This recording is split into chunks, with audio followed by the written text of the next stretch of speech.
Hello बच्चों, मैं नेहा खंडेलवाल आपका स्वागत करती हूँ। बच्चों, हम पढ़ रहे हैं कक्षा 4 और गणित विषय में हमारा 17वां अध्याय है परिमाप एवं क्षेत्रफल। तो बच्चों, आज हम इस अध्याय में करेंगे परिमाप की समझ।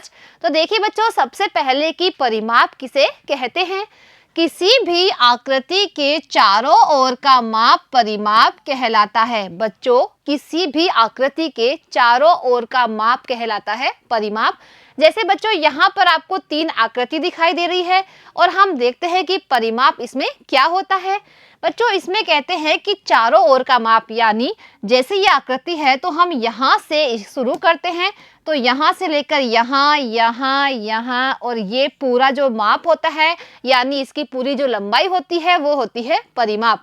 इसी तरह बच्चों, इस त्रिभुज में देखते हैं कि हम इसके चारों तरफ की जो लंबाई है, इन तीनों का योग होगा परिमाप। और इसी तरह वृत्त में जैसे हमने यहाँ से शुरू किया तो इसके चारों तरफ की जो लंबाई का नाप होता है वो होता है परिमाप। तो बच्चों, आप समझ गए होंगे कि किसी भी आकृति के चारों ओर का माप होता है परिमाप। अब बच्चों, हम उसको कुछ उदाहरणों द्वारा समझते हैं। बच्चों, यहाँ लिखा हुआ है 1 सेंटीमीटर भुजा के 9 वर्गाकार खानों से बनी कुछ आकृति यहाँ पर दिखाई दे रही है।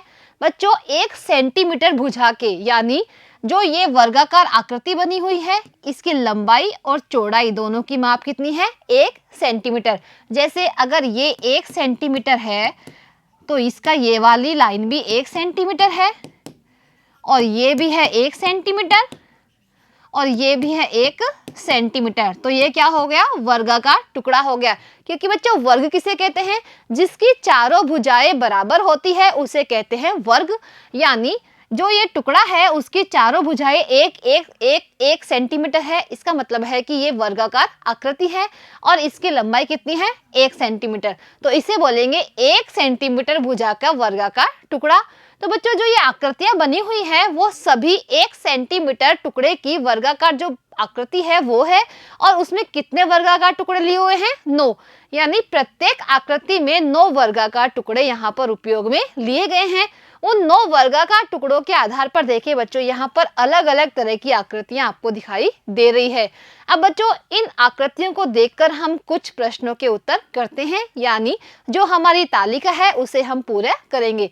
देखिए बच्चों, यहाँ पर जो तालिका है उसमें लिखा हुआ है कि जो सभी आकृतियां है ए, ब, स और द, इनमें सबसे पहले हमें गिनना है वर्गों की संख्या और इसके बाद में हम देखेंगे कि चारों ओर की बाहरी माप उसकी कितनी है। तो बच्चों, जो चारों ओर की बाहरी माप है वो है उसका परिमाप। यानी चारों तरफ की उसने कितनी जगह कवर की हुई है, यानी उसकी चारों तरफ की लंबाई कितनी है, उसको बोलते हैं परिमाप। तो बच्चों, सबसे पहले हम देखते हैं अ आकृति ने कितने वर्गों की संख्या है। तो गिनते हैं बच्चों, ये है अ। अब इसमें वर्गों की संख्या हम गिनते हैं 1, 2, 3, 4, 5, 6, 7, 8 और 9।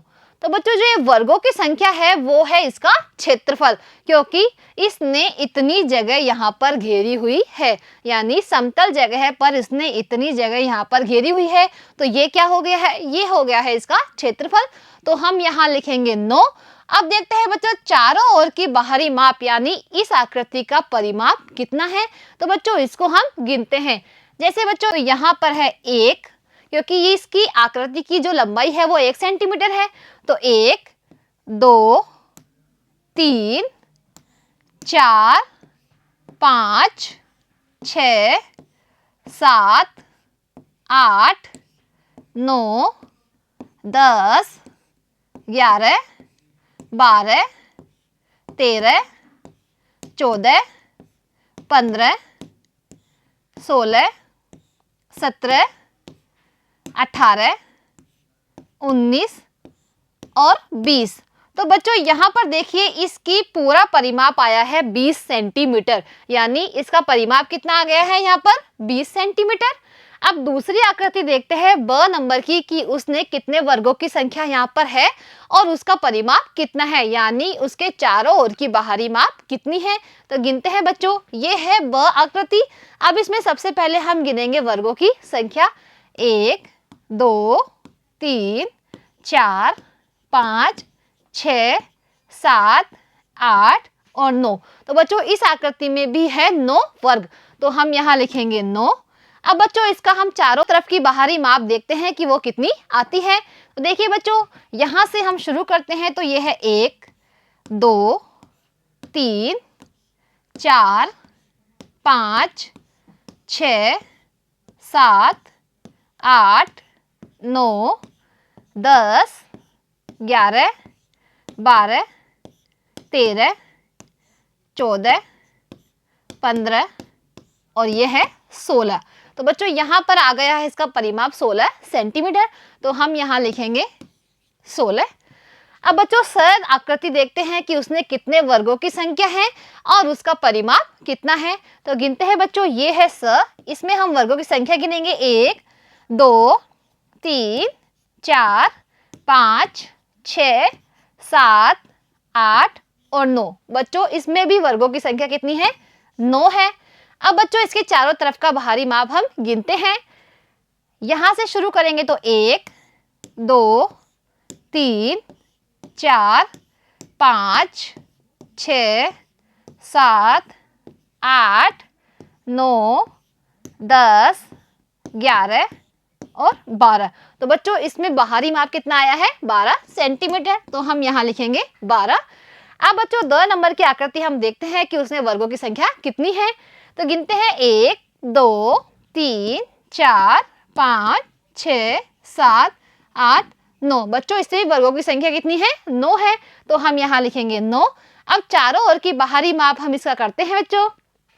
तो यहाँ से शुरू करते हैं तो 1, 2, 3, 4, 5, 6, 7, 8, 9, 10, 11, 12, 13, 14, 15, 16, 17, 18, 19 और ये 20। तो बच्चों इसके चारों तरफ की बाहरी माप कितनी आई है? 20। अब बच्चों इस तालिका को देखकर हम पता लगाएंगे कि सबसे ज्यादा क्षेत्रफल किसका है और सबसे कम क्षेत्रफल किसका है। तो देखिए बच्चों, जो वर्गों की संख्या है वो सभी में है बराबर, यानी सभी आकृतियों का जो क्षेत्रफल है वो है बराबर। अब बच्चों हम परिमाप को देखते हैं कि कौन सी आकृति का परिमाप ज्यादा है और कौन सी का कम है। तो देखिए बच्चों, यहाँ पर सबसे अधिक है 20, यानी जो अ नंबर की आकृति है उसका परिमाप है अधिक, क्योंकि उसके चारों तरफ की बाहरी माप है सबसे अधिक। इसी तरह बच्चों जो स नंबर की आकृति है उसका परिमाप है सबसे कम, क्योंकि बच्चों उसके चारों तरफ की नाप आई है 12, यानी उसका परिमाप हो गया है सबसे कम। तो देखिए बच्चों, समान वर्गाकार टुकड़ों से, यानी सभी में 9-9 वर्गाकार टुकड़े यहाँ पर उपयोग में लिए गए हैं, लेकिन फिर भी बच्चों सभी के बाहरी माप अलग अलग आई है, यानी उनकी आकृतियों के बनावट के आधार पर उनका परिमाप अलग अलग आया है। अब बच्चों इसी से संबंधित हम यहाँ पर एक और उदाहरण करते हैं। यहाँ लिखा हुआ है आकृतियों के अनुसार तालिका पूरा करें। बच्चों यहाँ पर आपको कुछ आकृतियां दिखाई दे रही है, वो किस में बनी हुई है? ग्रिड में बनी हुई है। इन आकृतियों को हमें देखना है और हमें इनका गिनना है कि इन्होंने कितने वर्ग घेरे हुए हैं, यानी कितने खाने घेरे हुए हैं, और बच्चों इनका जो परिमाप है वो भी हम इसमें निकालेंगे। तो बच्चों क्षेत्रफल किसे कहते हैं? जितने खाने इन्होंने घेरे हुए हैं। जैसे इस आकृति ने 1, 2, 3, 4, 5 खाने घेरे हुए हैं, तो ये तो है इसका क्षेत्रफल। और बच्चों परिमाप क्या होता है? परिमाप होता है कि इस आकृति के चारों तरफ की माप कितनी है, उसे बोलते हैं परिमाप। अब बच्चों हम तालिका देखते हैं कि उसमें हमें क्या करना है। यहाँ बच्चों यहाँ आकृतियों के नाम लिखे हुए हैं। सबसे पहले हमें वर्गों की संख्या गिननी है, उसके बाद में चारों ओर की बाहरी माप यानी हम परिमाप ज्ञात करेंगे। तो सबसे बच्चों आया नंबर की आकृति हम देखते हैं कि उसके वर्गों की संख्या कितनी है। ये है बच्चों अ। अब इसमें वर्ग जो ये होते हैं उनकी संख्या हम गिनते हैं 1, 2, 3, 4 और 5। कितने वर्ग है इसमें? 5, तो हम यहाँ लिखेंगे 5। अब चारों ओर की बाहरी माप हम इसमें करते हैं। तो देखिए बच्चों जो वर्गाकार आकृति है उसकी जो लंबाई और चौड़ाई है वो है 1 सेंटीमीटर। तो बच्चों एक डिब्बे को यानी एक खाने को हम 1 सेंटीमीटर गिनेंगे। तो यहाँ पर है 1, 2, 3, 4, 5, 6, 7, 8, 9, 10, 11 और ये 12। बच्चों इस आकृति के चारों ओर की जो लंबाई है वो कितनी आई है? 12। तो ये है इसका परिमाप 12। अब बच्चों ब नंबर की हम आकृति देखते हैं कि उसके वर्गों की संख्या कितनी है। अब गिनते हैं बच्चों, ये है ब नंबर की आकृति और इसके वर्ग कितने हैं? 1, 2, 3, 4, 5, 6, यानी 6 वर्गाकार टुकड़ों से मिलकर बनी है। तो हम यहाँ लिखेंगे 6। अब इसी के चारों तरफ की बाहरी माप हम करते हैं।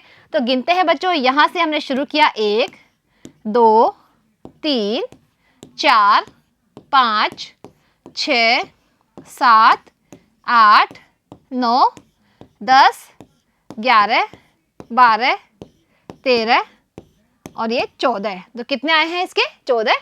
तो हम यहाँ लिखेंगे 14। अब बच्चों स नंबर की आकृति देखते हैं कि उसमें कितने वर्गों की संख्या है। तो गिनते हैं बच्चों, ये है स नंबर की आकृति और इसके वर्ग हम गिनते हैं कि कितने वर्गाकार टुकड़ों से ये बनी है। 1, 2, 3, 4, 5 और 6। तो बच्चों ये जो आकृति है वो 6 वर्गाकार टुकड़ों से बनी है। तो हम यहाँ लिखेंगे 6। अब इसके चारों ओर की बाहरी माप हम करते हैं कि कितनी आती है। यहाँ से बच्चों शुरू करते हैं तो 1, 2, 3, 4, 5, 6, 7, 8, 9 और 10। तो कितनी आई है इसके चारों तरफ की बाहरी माप? 10। तो हम यहाँ लिखेंगे 10। अब बच्चों द नंबर की आकृति हम देखते हैं कि कितने वर्गाकार टुकड़ों से मिलकर बनी है। तो देखिए बच्चों, यहाँ पर है द नंबर की आकृति। अब इसमें हम देखते हैं कि कितने वर्गाकार टुकड़ों से वो बनी है। 1, 2, 3 और 4। कितने वर्गाकार टुकड़ों से बनी है ये? 4। तो हम यहाँ लिखेंगे 4। अब बच्चों इसके चारों ओर की बाहरी माप हम देखते हैं कि कितनी आती है। यहाँ से बच्चों शुरू करते हैं तो 1, 2, 3, 4, 5, 6, 7, 8, 9 और 10। तो बच्चों यहाँ पर कितनी आई है इसका परिमाप? 10। अब बच्चों इस तालिका को देखकर हम सबसे पहले देखते हैं कि कौन सी आकृति का क्षेत्रफल बड़ा है और कौन सी आकृति का क्षेत्रफल है छोटा। तो सबसे पहले बच्चों यहाँ पर वर्गों की संख्या लिखी हुई है, यानी ये है इसका क्षेत्रफल। तो देखते हैं बच्चों सबसे अधिक वर्गों की संख्या कौन सी है।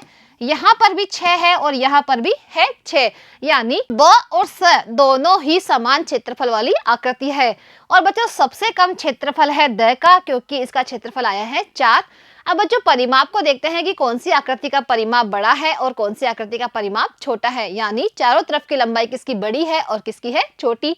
तो देखिए बच्चों, इनमें सबसे अधिक अंक कौन सा है? 14, यानी जो आकृति ब है उसका परिमाप है सबसे अधिक। और बच्चों जो स और द है उन दोनों का परिमाप बराबर है, कितना है? 10, यानी इनका परिमाप है सबसे छोटा। तो बच्चों आपको परिमाप और क्षेत्रफल का पता चल गया होगा। बच्चों क्षेत्रफल किसे कहते हैं?